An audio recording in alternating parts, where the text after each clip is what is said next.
दर्पण में अपने आप को देखोगे तो जो राइट हैंड है वो लेफ्ट में जाता है और जो लेफ्ट हैंड है वो यही होता है भाई। अच्छा सुनिएगा, P C D E F 1 4 5 इन सबका बनाना है मिरर इमेज। तो कैसे बनेगा मिरर इमेज? देखो, अरे बी तो ऐसा दिखेगा, सी ऐसे, डी कैसे ऐसे, ई एफ 1 4 ये, और अगर इनको उल्टा नहीं कर पाओ तो ये दो उंगलियां बहुत काम आती हैं भाई। देखो ऐसे, कैसे ऐसे, कैसे ऐसे, देख लो ऐसे, तो ऐसे करते रहना। अच्छा, चार चीजें लास्ट टाइम बताई थी, एक तो एन एस जेड और एक आकृति। याद है मैंने कहा था कि एन की जो लाइन है जैसा ये वाटर इमेज में चेंज होते हैं वही मिरर इमेज में भी आकृति आएगी इसकी। ये जो लाइन है ना एन के नीचे कहां जाएगी साहब? ऊपर जाएगी। अरे सही है।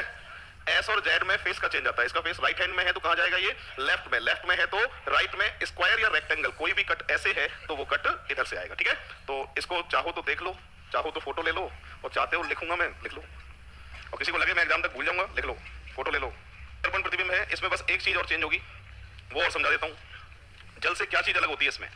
जैसे मान लो, सुनो ध्यान देना, ये मिरर है, इसका अगर जल प्रतिबिंब में कहता तो एम जो स्टार्टिंग में ना ये उल्टा होता, पर ये रहता शुरुआत में ही। जल की बात करते तो दर्पण ऐसा नहीं कहता है। दर्पण ये कहता है कि जो अक्षर शुरू में है वो कहां आएगा? आखिरी में, और आखिरी वाला कहां आएगा? शुरू में। बस ये ध्यान रखना खास। जल में जो अक्षर पहले नंबर पे है वो पहले भी रहेगा, दर्पण में ऐसा नहीं होता है, जो अक्षर पहले पे होता है वो सबसे आखिरी में होता है। इसका और ध्यान आपको रखना इसमें पड़ेगा। ठीक है, तो शुरू करते हैं। लिख रहे हो इसको? ठीक है, लिखा। ये देखो भाई, कुछ वस्तुएं या नंबर या अक्षर ऐसे हैं जिनका प्रतिबिंब जैसा है बिल्कुल वैसा ही दिखता है, कभी भी बदलता नहीं है। और ऐसे कौन कौन से अक्षर हैं? A H I M O T U V W X Y, और अंक 8 9 नहीं सॉरी 0। अब सुनो मेरी बात, 2013 का प्री आरएस, उस टाइम पे सिलेबस में वाटर इमेज मिरर इमेज दिया ही नहीं था। उस टाइम पे एग्जांपल पूछा था यही कि अंग्रेजी वर्णमाला में ऐसे कितने अक्षर होंगे जिनका दर्पण प्रतिबिंब जैसा है बिल्कुल वैसा ही दिखता है, कभी बदलता नहीं है। तो ऐसे कितने अक्षर हैं टोटल मिलाकर? 11। कितने भाई? 11। तो इनका ध्यान रखना, ये 11 अक्षर ऐसे हैं जिनका प्रतिबिंब जैसा है बिल्कुल वैसा ही दिखता है, कभी भी चेंज नहीं होता है। ये बुकलेट में मैंने लिख के दिया है। क्या आपको फोटो लेने को या लिखने को टाइम दूं? नहीं दूं? ठीक है, आगे बढ़ते हैं फिर। 1 मिनट तक देख लो, इनमें से 2 4 5 अक्षर को चुनो, उनका दर्पण प्रतिबिंब उनके सामने है। एक बार देख लो, 1 मिनट तक देखोगे, अच्छा लगेगा मुझे। देखो तो मेहनत की है इसमें। कोई 2 4 5 अक्षरों को चुनो, बस उनको देखो। वैसे देख के कुछ होना जाना है नहीं, फिर भी देखो। कुछ डिजाइन है जो हमारे काम में आएंगे, एक बार इनको भी देखो। बस एक चीज और बतानी थी इसमें। अगर ये डिजाइन है जैसे ना, ये डार्क वाला पोर्शन अगर मैं इस साइड डार्क वाला पोर्शन कर देता हूं ऐसे, तो आप बताइए डार्क किधर जाएगा? वो इधर जाएगा। ठीक है, लेफ्ट राइट होता है, तो ये डार्क वाला जो पोर्शन है वो इस साइड में आ जाएगा। ठीक है, ये काम की चीज है, इससे बहुत ज्यादा क्वेश्चन पूछता है एग्जाम में।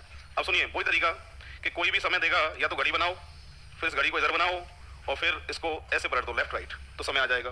घड़ी बना के टाइम वेस्ट नहीं करना चाहते हो तो उसके लिए कंडीशन है जिससे डायरेक्ट उत्तर आएगा, है ना।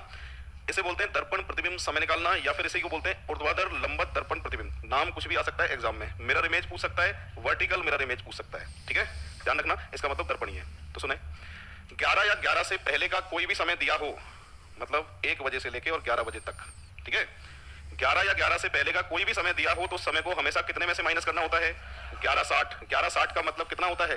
12 होता है। घटाकर उत्तर हम निकाल सकते हैं। एग्जांपल एएम और पीएम काम नहीं करेगा, कभी भी दिमाग नहीं लगाओगे, सुबह के बजेंगे रात के बजे। नंबर ध्यान रखना, 1 से 11 के बीच में कोई भी नंबर है। जल की बात कर रहा था तो 1 से 6 आ रहा था, आज दर्पण है 1 से 11। ठीक, जैसे ये रहा प्रश्न, यहाँ घड़ी में बज रहे हैं 9:30। अरे कितने बज रहे हैं? आपसे कहेगा एक घड़ी जिसमें 9:30 का समय हो रहा है, इस घड़ी का दर्पण प्रतिबिंब समय कितना होगा? तो कितने में से माइनस करोगे आप? 1160 में से कितना माइनस करोगे? 9:30 माइनस करोगे। आंसर कितना आएगा? 2:30। सही है। अब 12 क्यों लिखा? एग्जैक्ट वाला कोई समय आ जाए, जैसे आपसे कह दे कि घड़ी में बज रहे हैं 9, तो दर्पण प्रतिबिंब समय कितना होगा? तो 12 में से 9 घटा लेता, कितने बच जाते? 3। और कोई चाहे कि नहीं साहब मैं तो 11:60 में से घटाऊंगा, तो घटा लो, तो 2:60 और 2:60 का मतलब 3 ही होता है। ठीक है, तो याद रखना है 11 या 11 से पहले 11:60 या 12। और ये बुकलेट में है कि नहीं है देखो, चेक करो, लिख के दिया है। आपको लिखने को टाइम दूं? नहीं दूं? एक और कंडीशन है इसकी दूसरी, जब 11 के बाद का समय दिया हो, 11 के बाद का मतलब मैं समझाता हूं, 11:01 से लेके और 12:59 तक कोई भी समय, 12:59 के बाद 12:60 का मतलब कितना होता है साहब? 1, और 1 तो वहां पहुंच जाएगा पहली वाली कंडीशन पे। ठीक है, कोई भी समय दिया हो, या रेलवे घड़ी का कोई भी समय दिया हो, हालांकि रेलवे घड़ी पूछता नहीं है, फिर भी आ जाए, कितने में से घटा लेना? 23:60। 23:60 का मतलब 24। कैसे पूछेगा? सुनो, आपसे कहेगा एक घड़ी जिसमें 11:25 का समय हो रहा है।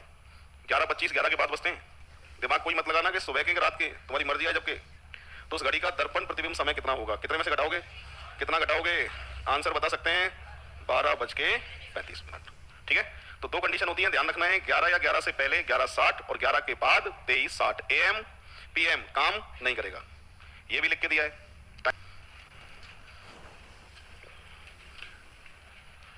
अब बताओ कितने लोग हैं जो कह रहे हैं कि इसको 23:60 में से घटा लो, हाथ खड़े करो। 23:60 कोई नहीं कह रहा है। कितने लोग कह रहे हैं 11:60 में से घटाएंगे? ये भी देखो पूरे नहीं है, तुम खुद देख लो, 50% है ये। 50% को यही नहीं पता किसमें से घटाएंगे। 11 से पहले बचते हैं, 11 के बाद बचते हैं ये। 11 से पहले के लिए क्या बता रहा हूं मैं, 11:60, तो 11:60 में से घटाइए, कितना घटाइए? 8:45। आंसर बता सकते हैं 3:15। खत्म। इस तरीके से पूछना आता है एग्जाम में, नंबर है। ठीक है, पहला तरीका ये है, मैंने बताया था कि जो आखिरी में है वो पहले नंबर पे आएगा, जो पहले नंबर पे है वो आखिरी में जाएगा, ये बात थी अपनी। तो आंसर की शुरुआत होगी साहब 0 से। कहां से होगी? और देखो 9 का मिरर में जैसे होगा, बी बताइए, एस में मुक्का चेंज होता है, जानते हो आप। 4 देखो ऐसा दिखेगा, 1 ऐसा, जे कैसा ऐसा, आर कैसा ऐसा। या तो आप ऑप्शन देख लीजिए, आंसर आ जाएगा। दूसरा तरीका मैंने बताया था कि ऑप्शन को देख के तो और जल्दी होते हैं, लिखने की जरूरत ही नहीं है किसी को भी। कैसे चेक करोगे? देखो सबसे पहले 0 से शुरुआत होगी, और 0 को देखने से कुछ होने जाना है नहीं, क्योंकि 0 तो 0 ही रहेगी, चेंज तो होगी नहीं। 9 को देखना है, सब में सही है 9। 9 के बाद किसका नंबर है? बी का। अब जो बताओ 9 के बाद बी है क्या ए और बी में? यहाँ क्रम में भी चेंज कर देता है, देख लो, यहाँ कर दिया क्रम में चेंज। 9 के बाद बी का नंबर है और हम लाइन से चेक कर रहे थे, तो इसका मतलब ए और बी तो आंसर नहीं है। कोई बात नहीं है, सी और डी बचा है, चेक करते। यहाँ के बाद में बी को देखा मैंने, सही है। एस को भी देखा, ये भी ठीक है। एस के बाद नंबर किसका है? यहाँ एस के बाद कौन लिखा है? सही है क्या? सही आंसर। तो ऑप्शन से करोगे तो और भी जल्दी ये होने वाला है। बुकलेट का 7 देख लो, पूछूंगा फिर बताना है। ऑप्शन क्यों गलत है? गलत होने का कारण, गलत होने का कारण ये आर है। सही है भाई, कैसा होना चाहिए था आर को? ठीक है। बी ऑप्शन क्यों गलत है? एक पी सीधा है, एक उल्टा है, दोनों को उल्टा होना चाहिए था। दर्पण के हिसाब से उल्टा बोल रहा हूं मैं, कहीं उल्टा नहीं, वो जले भूल जाओ उल्टा। अब दर्पण का उल्टा यही है, ठीक है, गलत। अच्छा, कोई बता सकता है डी ऑप्शन क्यों गलत है? सी सीधा है, कैसा होना चाहिए था? सी को उल्टा। तो सही आंसर अपने आप ही दिखेगा आपको, सी ऑप्शन। अरे आ रहा है समझ में? देखो ऑप्शन क्यों गलत है, रीजन बता सकते हैं? इस एन की शक्ल देख लो एक बार तुम। लाइन मैंने बताई थी ना, कहां जाएगी ये? ऊपर। और यहाँ कहां है लाइन बीच की? नीचे, इसलिए गलत है ये। अरे बी क्यों गलत है? एस, एस में मुक्का चेंज होता है और इसमें कोई चेंज नहीं है, इसलिए गलत है। कोई बता सकता है क्यों गलत है? ये डब्ल्यू कभी भी नहीं बनेगा, ठीक है, इसलिए गलत है। सही ऑप्शन बता सकते हैं? डी। नेक्स्ट, ये है बुकलेट का 11, पूरी क्लास देख लो। पूछूंगा गलत कहां है, आंसर नहीं पूछूंगा, और ऑप्शन क्यों गलत है वो पूछूंगा, ढूंढो उनको।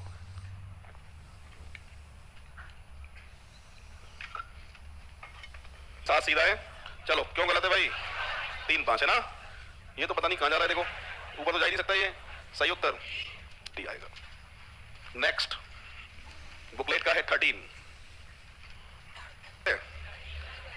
बी सीधा है, क्यों गलत है? अरे बोलो, सभी सीधे? अच्छा, क्यों गलत है? सही है, क्यों गलत है? ए की जो डार्क लाइन है वो लेफ्ट में होनी चाहिए थी, ये राइट में है, इसलिए गलत है। सही ऑप्शन है सी, खत्म। ये देखो एक बार, ऐसे देखो, ऐसे एक बार और देखो, ऐसे, ये देखो एक बार, देखो। इसको मैं समझाता हूं।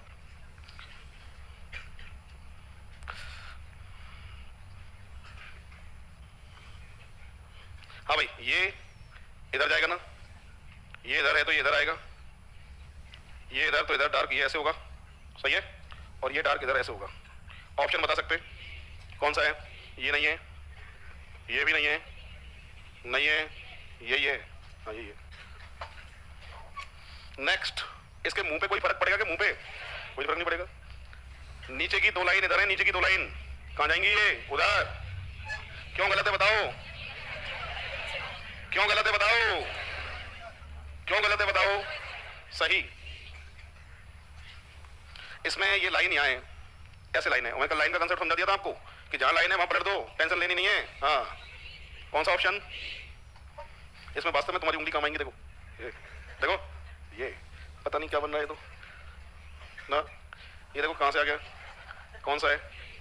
घर का होमवर्क समझ में आ रहा है? देखना है इसको, है ना।